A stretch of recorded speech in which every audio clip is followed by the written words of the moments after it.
तुमने सजा लिया, किसी की बाहों में सोए हुए अपना उसे बना लिया। ऐ यार प्यार में कोई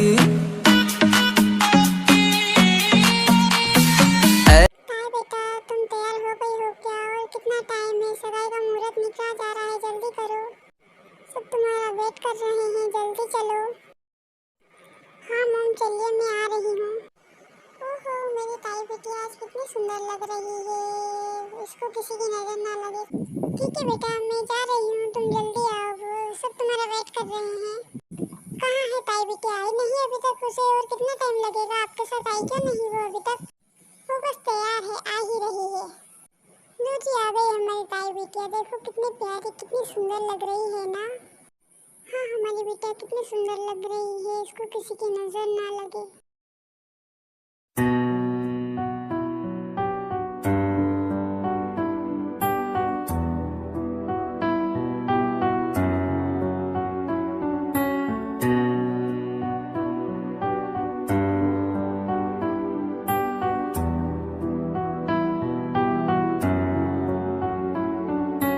ऐसा लगा मुझे पहली दफा, तन्हा मैं हो गया यारा।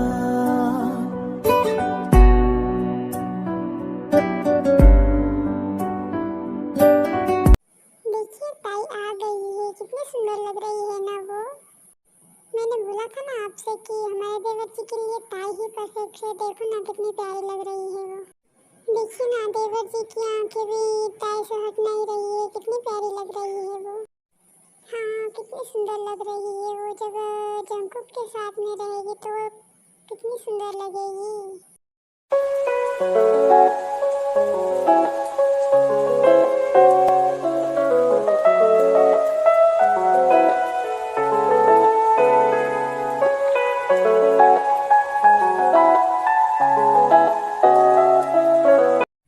सभी मेहमान उन दोनों को साथ में देखकर बहुत ही ज्यादा खुश होते हैं और फिर ताई और जंकुक दोनों साथ में आते हैं।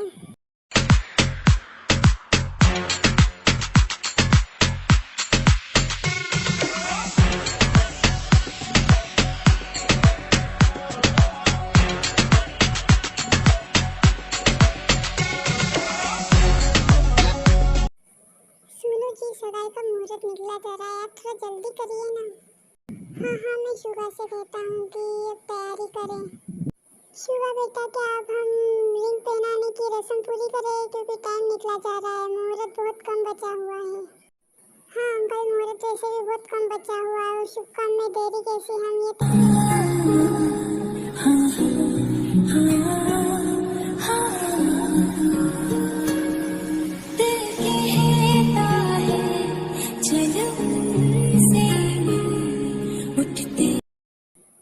देवर जी, अब आप ताई को रिंग पहनाइए।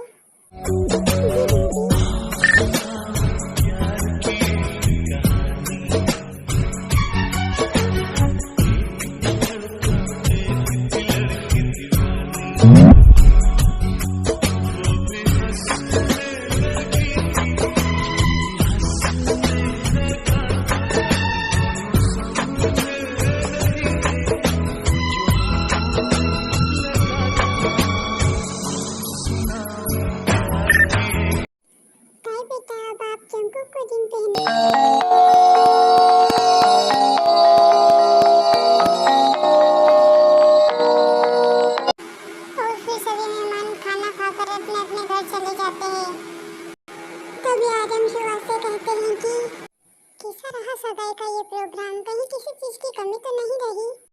नहीं अंकल, कहीं किसी चीज की कमी नहीं रही, सब कुछ बहुत अच्छा हुआ। इतना जल्दी इतना सब कुछ कर पाना बहुत बड़ी बात है। हमें तो सब कुछ बहुत अच्छा लगा। तो फिर अंकल अब हम चलते हैं। ठीक है बेटा, तो फिर हम मिलते हैं।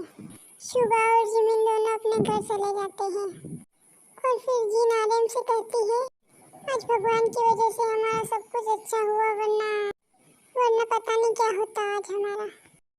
हाँ, भगवान और ताई बेटा की वजह से आज हमारा सब कुछ अच्छा हुआ है। हाँ, अगर ताई बेटे सगाई नहीं करते तो इतने मेहमानों के सामने तो हमारी इज्जत का कचरा ही हो जाता। हाँ, ये तो हमारे बारे में एक बार भी नहीं सोचा कि मॉम डैड का क्या होगा, उन पर क्या बीतेगी अगर मैं ये सगाई नहीं करूँगी तो। ताई बेटा हमारे बारे में हमेशा सोचती है, वो हमें हर जगह खुश देखना चाहती है, वो हमें कभी भी ऐसे किसी के सामने बेइज्जत नहीं होने देगी। क्या हुआ डैड, तुम तो इतनी खुश दिख रहे हो, ऐसी क्या बातें हो रही है आप सभी के बीच में? हाँ बेटा, आज हम ताई की वजह से बहुत ही ज़्यादा खुश हैं। हाँ बेटा, हम आज ताई की वजह से बहुत ज़्यादा खुश हैं, वरना हम तो आज किसी को मुंह दिखाने लायक नहीं रहते, क्योंकि तुमने तो हमें किसी इतने मेहमानों के सामने किसी के लायक नहीं छोड़ा था, हमारे इज्जत का कचरा करके छोड़ने वाली थी तुम तो।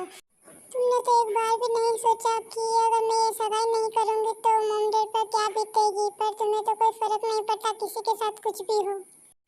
डैड, मुझे आपकी ये फालतू बातें सुनने में कोई इंटरेस्ट नहीं है, मुझे तो मेरी लाइफ एक अच्छे लड़के के साथ बितानी है।